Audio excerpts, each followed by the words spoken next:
Isang maulang gabi sa lahat ng kapwa ko Pilipino dito sa Pilipinas at sa ating mga kababayang OFW sa iba't ibang bahagi ng mundo. Magandang araw po sa inyo. This is just a quick reaction.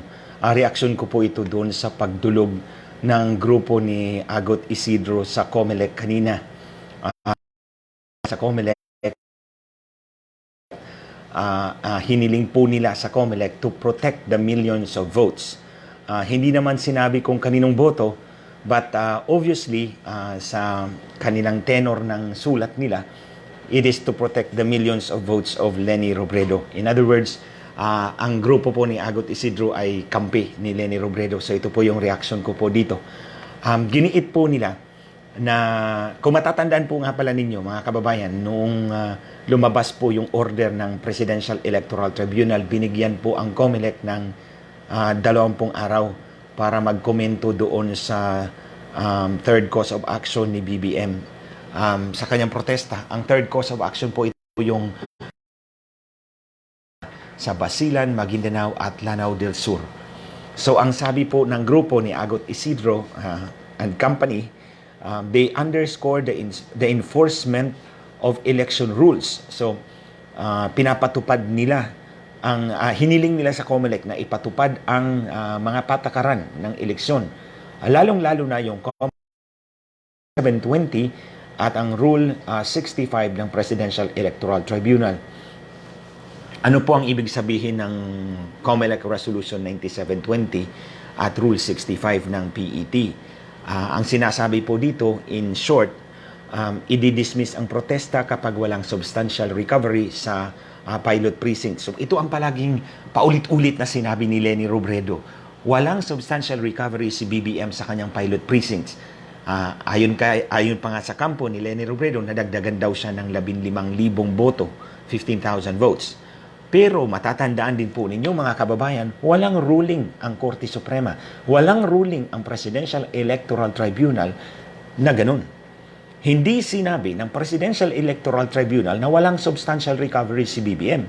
Hindi rin sinabi ng Presidential Electoral Tribunal na nadagdagan si Leni Robredo ng 15,000. Siya lang ang may sabi noon. And of course, yung si Justice Kagiwa, which by the way, napalitan na po siya ni Justice Leonen. So, si Robredo lang ang nagsasabi ng ganun. And by extension, sina Agot Isidro and company. So, anong dapat i-dismiss dyan sa protesta ni BBM? Wala pang ang ruling ang PET na walang substantial recovery at hindi naman sinabi ng PET na nadagdagan nga si Leni Robredo ng 15,000. Siya lang ang gumigiit nito. But the PET never upheld her. Walang ganun. Bagkus pa, sinabi ng PET, magkomento kayo. Ito ang ruling ng PET doon sa resulta ng pilot precincts. Sa revision, magkomento ang protestant, si BBM, magkomento si Leni Robredo, ang OSG, Office of the Solicitor General, at ang COMELEC. So ito ngayon, pinapakomento sila. Bakit ginigiit ni Leni Robredo yan? Walang ruling ang Korte Suprema, ang PET dyan. So ito rin ang tenor ng sulat ni na Agot Isidro and company to protect the millions of votes ni Leni Robredo. Ito ngayon mga kababayan, doon pa sila dumulog sa numero 1 kawatan at tikasan, kawatan, ano pa bang tawag dyan, sa COMELEC. Ito ang magnanakaw, numero 1 magnanakaw ng boto natin. Kaakibat dyan, ang in partnership, in tandem, riding in tandem with the cheater-killer Smartmatic. So doon sila dumulog sa mga magnanakaw mismo ng boto. You see the irony of it all. Pinapaprotektahan nila ang milyon-milyong boto, pero doon sila dumulog sa magnanakaw numero 1 ng boto. Siyempre, dahil nagnakaw ang COMELEC para sa kay Leni Robredo in this case. So, eto mga kababayan, the rules are not supposed to defeat justice and truth.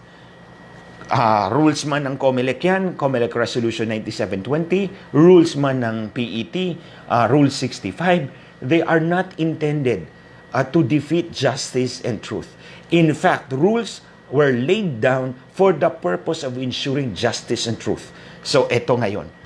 Binuksan na po yung election record sa Maguindanao, Basilan, Lanao del Sur.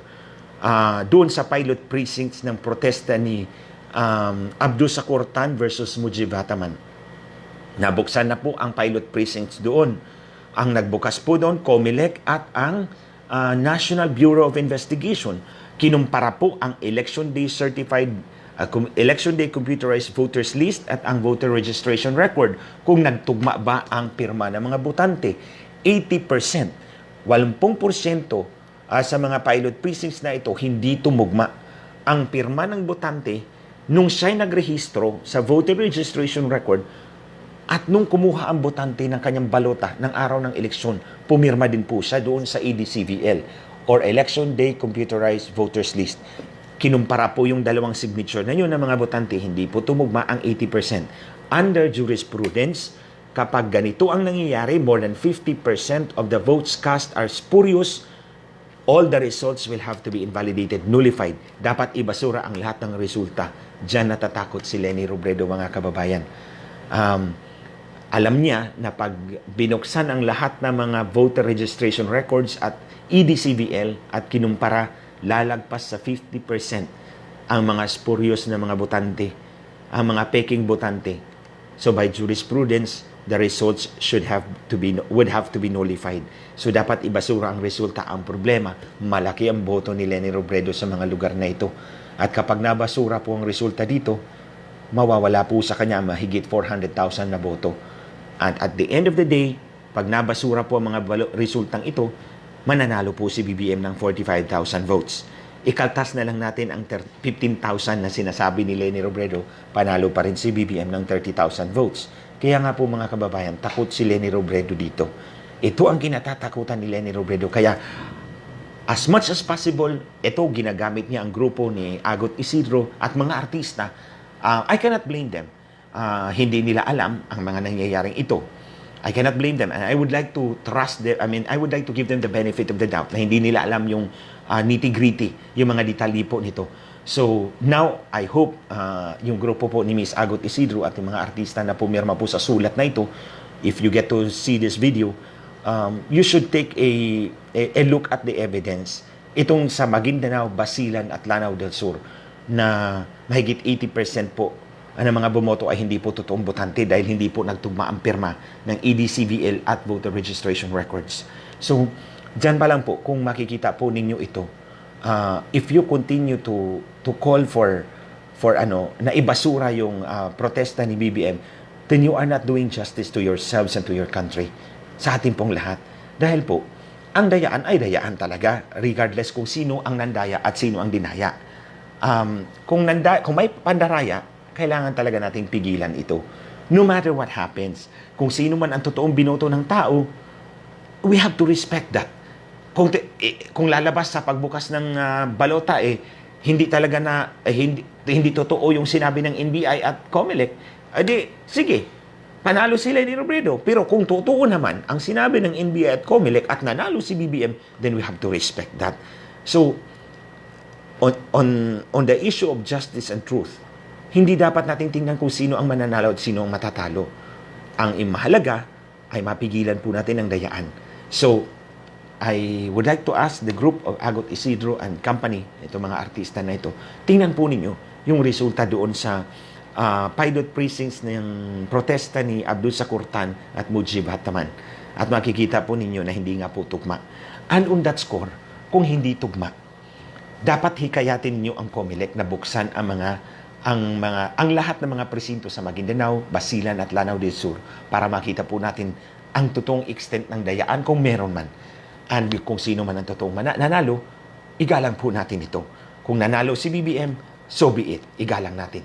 Kung nanalo naman si Leni Robredo, wala tayong magagawa kung totoong yun ang lumabas. Pero hindi pwedeng pigilan mo ang protesta ni BBM at this time. Nasasabihin mo, ang COMELEC Resolution 9720, papadismiss yan. Ang Rule 65 ng PET, ipapadismiss yan. Wala ngang ruling ang PET na walang substantial recovery. Wala ngang ruling ang PET na may 15,000 na dagdag si Leni Robredo. Siya lang, imahinasyon lang yan ni Leni Robredo at huwag kayong magpadala sa imahinasyon ni Leni Robredo, Miss Agot Isidro, because you are capable of thinking what is best for yourself and for your country. So, alam nyo, kung ipipilit ninyo yan na i-dismiss yung protesta, then you are not honest to yourselves. You are a fraud. Kung ganun man. But now that you know, pinaalam ko po ito sa inyo na merong ganyan, tingnan po ninyo and act accordingly. Hindi yung pupersahin natin ninyo yung COMELEC na kumampi doon kay Leni Robredo. Hindi na po kailangan ninyong pupersahin ng COMELEC. Nakampihan si Leni Robredo dahil si COMELEC ang numero unong tulisan, kawatan, magnanakaw ng boto. So syempre, kakampihan niya yung pinabura nila ng daya. And I really categorically accuse the COMELEC. Ito ang numero unong tulisan, kawatan, magnanakaw ng boto ng sambayanang Pilipino. Kaakibat in partnership with the cheater and the killer, Smartmatic. Sinasabi ko talagang killer itong Smartmatic because the blood of Richard Santillan is in the hands of this election company, Smartmatic. Magnanakaw na ng boto, mandaraya na, mamamatay tao pa. So, ito po yung komento ko dito sa pagdulog ng grupo ni Miss Agot Isidro sa COMELEC na kampihan ang posisyon ni Leni Robredo. It cannot be done dahil the rules are not intended to defeat justice and truth. The rules must aid in the search for truth and justice. So be it. Kung sino ang mananalo, igalang natin yan. So kung matatalo si Leni Robredo, we have to accept that. They have to accept that. Kung sino man ang dinaya, we have to proclaim the real winner. And I honestly believe in my position kung sino ang nanalo sa election na yun. Alam ko, in my heart, I know the person who won that elections, hindi po siya nakaupo ngayon. So mga kababayan, ito lang po muna. This is just supposed to be a quick reaction dito sa pagdulog ng grupo ni Agot Isidro.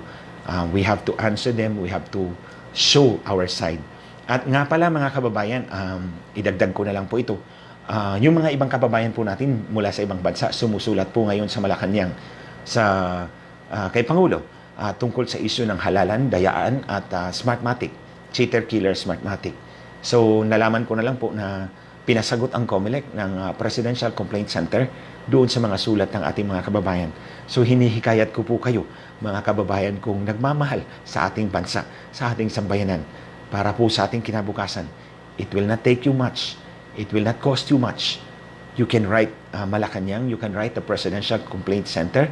Idulog po natin sa kanila ang ating hinaing, ang ating hangarin na maging malinis, marangal at mapagkatiwala ng ating halalan para hindi na po makapasok ang mga walang kwenta, ang mga bulok, ang mga basura at mga magnanakaw na politiko.